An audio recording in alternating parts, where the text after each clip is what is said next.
New dev inside video just dropped. What? All right, chat. It appears Bungie's decided to hit us with the Desi 2, the Edge of Fate developer insights, taking controls. Orin has lived so many lives in Destiny. She was a Golden Age human, and then awoken, and then a guardian, and most recently became emissary of the Nine. But it turns out it's an awful job. It radically alters your body. You surrender your control to beings much larger and more powerful than yourself. Orin traded liberty for power, and she's realizing it wasn't worth it. And so she makes a big choice. She chooses to quit. Leaving the emissary position with a vacancy the Nine need to fill means that she's got one more role to play. Mentor to her replacement. Orin is reclaiming her agency. And when she makes that choice to quit, it raises a dozen new questions. What can happen if the emissary isn't around to stop something?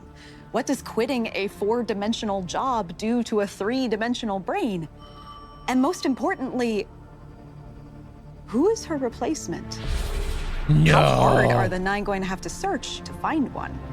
This really... Dude, don't tell me Lodi is going to potentially replace the emissary, or the emissary is calling on Lodi to be Orin's replacement. Dude, it ain't no way. Ain't no way, man. No. Look, a lot of people are already saying that Lodi's sus. I don't know what it is. The guy, I just trust him with my life. No. Luke, you've been saying Lodi is going to be evil all along. No, dude. Lodi's a good dude. He got called from 1952 or wherever the hell. He didn't want that job. They're trying to pressure him into this job. 1,000% he's going to be the new emissary. Damn it. That means we got to look at his feet. I mean, maybe he's got nice feet. I don't know. But he definitely don't have Orin. You know what I'm saying? I'm not even a foot guy, you know? But that's just, ew, man. Peace is about serendipity, that magical sense of finding desirable connections by chance, except here, chance isn't involved at all. Something more powerful than we are is. Great stories aren't built on the plot happening to characters. It's built on characters making choices that change the world. And Orin's choice to quit is what ignites the entire saga. Interesting. My will is my own. Her will is not her own. No, I actually, setting the stage here for the narrative. No, that's good. I was almost like, oh, we're just gonna like just walk into this expansion. Like, what's the reason? It's Orin quitting her job that's setting off this chain reaction. World tiers are a new way to stack challenge in a way that players can directly control and earn better rewards for it. Each world tier increases the power delta versus enemies, adds new banes that change the way you approach encounters, and unlocks more secrets and pursuits to chase on Kepler. The higher you go in world tiers, the more you might need your fire team to get the job done. Because Kepler's highly focused on exploration and open world combat, we wanted to make sure the entire destination offered a challenge level that players were eager to engage with. Chat, are you seeing this ball play right now? Look at this, everybody talk that shit down for the past 2-3 months. Look at this gameplay. Exploration and open world combat, we wanted to make sure the entire destination offered a challenge level that players were eager to engage with. World Tiers 1 and 2 are available immediately, equivalent to a Brave and Legendary campaign. World Tiers 3 and 4 unlock after your first campaign completion on either difficulty, and the challenge feels more like an exotic mission or a Master Tier Nightfall. As you unlock later world tiers, you'll find more opportunities to leverage your destination abilities, more secrets to find scattered throughout the world, and even some exotic pursuits. As you complete higher world tiers, you'll be earning higher tier loot as well. Players can work their way through Legendary and Fabled tiers, climbing in Gear tier and Power. And then on Mythic, the highest world tier on Kepler, you'll also be able to unlock a unique armor variant with its own set bonus. This system is really about charting your own course, coming up with new strategies, uncovering hidden secrets, and earning cool loot along the way.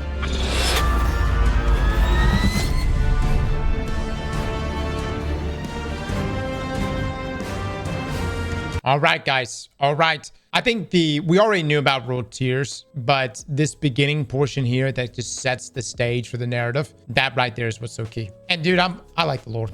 You know, I don't know much about Orin other than we had Trials of the Nine. She's the emissary, and she likes to show her feet off. That's, you know, that's about the extent of what I know about her. Outside of she used to be a guardian and stuff like that. But anyways, she quits, and then I guess that leads into Lodi answering the call that you've seen there in the cutscene, which is what our encounter with him is going to be, which is, I guess, going to be recruiting him to become the emissary. The thing is, though, like, when you become the emissary, I feel like you just, like, lose yourself, right?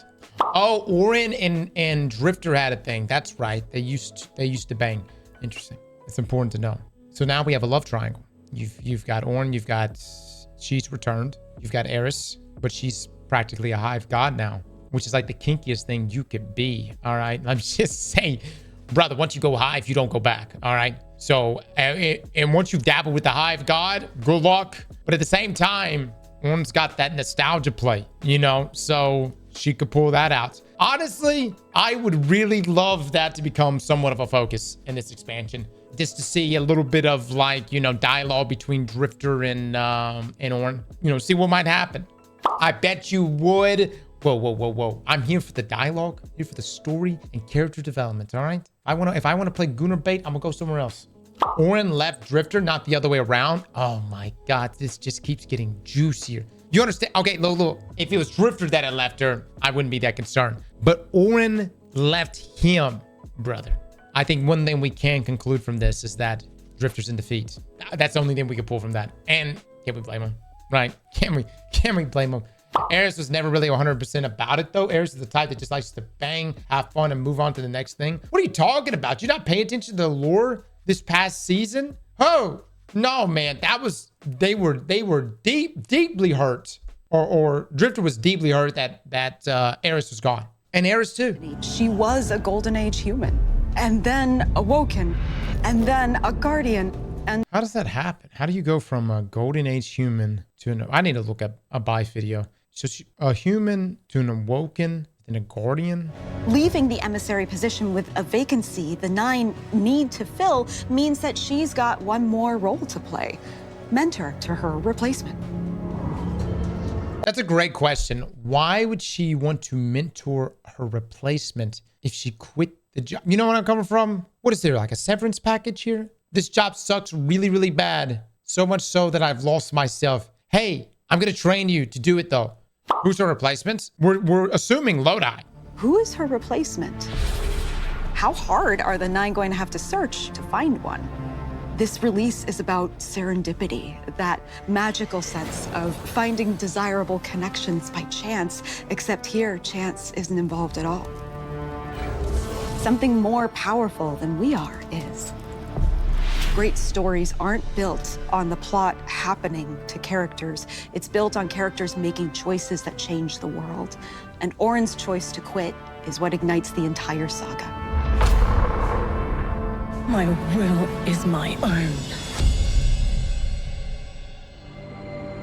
I'm down. I just need a little more explanation. The whole my will is my own after I find a replacement. You know what I'm saying? But maybe a replace. Do we always have to have an emissary? If an emissary doesn't exist, what happens? Like the universe, does our solar system collapse on itself? You know?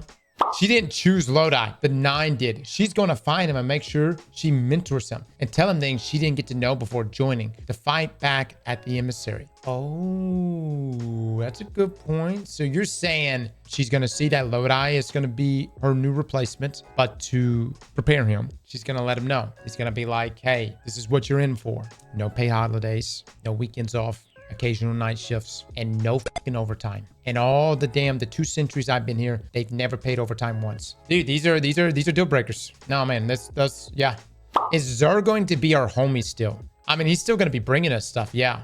I wish Destiny would get so dark. Like if the Nine like truly turn on us or whatever, we just right there in the streets of the tower, we just kill Zer. Like Zer, like imagine a scene Zer's like backing up. It's like, no, I'm not the bad guy, I promise. I'm just here to bring weapons. We're just like, sorry, dude. It's just fucking politics. I don't know. I think that'd be pretty cool.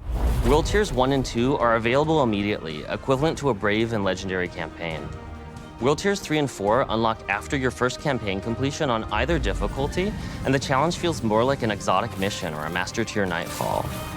As you unlock later World Tiers, you'll find more opportunities to leverage your destination abilities, more secrets to find scattered throughout the world, and even some exotic pursuits. As you complete higher World Tiers, you'll be earning higher tier loot as well. Players can work their way through Legendary and Fabled tiers, climbing in Gear tier and Power. And then on Mythic, the highest world tier on Kepler, you'll also be able to unlock a unique armor variant with its own set bonus. So after we finish the campaign, can we just go straight into Mythic? All right, we're going straight into Mythic as soon as we do Legendary. And then that way we can go ahead and start getting, you know, all the different armor sets. Strategies. You're going to get bodied, though? No, dude. He said Master. He didn't even say Grandmaster Nightfall. Yeah, Mythic, he says, is the equivalent of a Master Nightfall. This system is really about charting your own course, coming up with new strategies, uncovering hidden secrets, and earning cool loot along the way.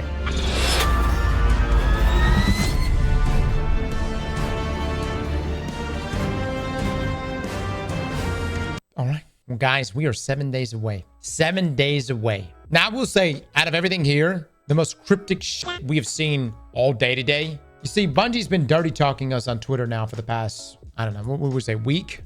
And this right here, this has been the most cryptic thing. 3 elements to balance the dark. Vivid and bright, always dying, always born anew. Only unjust parents tell their children are walking to death. We ask anyway. So everyone's saying that this comment right here, this first line, means we're getting a third darkness subclass. Look.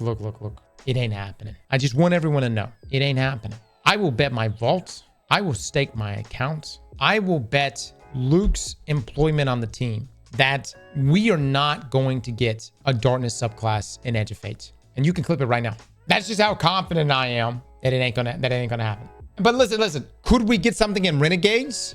Again, I'd be very surprised. I mean, maybe. And that is the weird thing right now. We're in this weird state of Destiny where we don't have big annual expansions anymore. We have these like smaller expansions, but they're twice a year. So yeah, I guess Renegades, it could. What would it be? I don't know what it would be. It would be kind of sus if we've got all the Star Wars stuff going on. That'd be like a Force subclass. That doesn't make sense. This is a Star Wars. This is Destiny. How would you feel if we got a Force subclass? But I mean, I don't even know what that means. Like, what are you gonna like choke force somebody? Huh? Is that it? How's that work in PvP? How's that even work in PvE? What are you gonna choke Greg? Man, I just don't think it's it's got to be its own thing. I think the thing that would make the most sense in my eyes would be a Taken subclass. The ability to take our enemies. A true, almost pseudo necromancer class, but not quite because, of course, Orcs hated that shit. That would be so sick, dude. I'm telling you, man. You know how many people would come back to Destiny if they saw a Taken subclass? If they saw one clip, you lay waste to a room of enemies, you hit that solo leveling, a rise, and then everything just comes up and they start fighting for you. Brother, done. Everybody would be coming back to this game. Slap that like button like your mama told you right.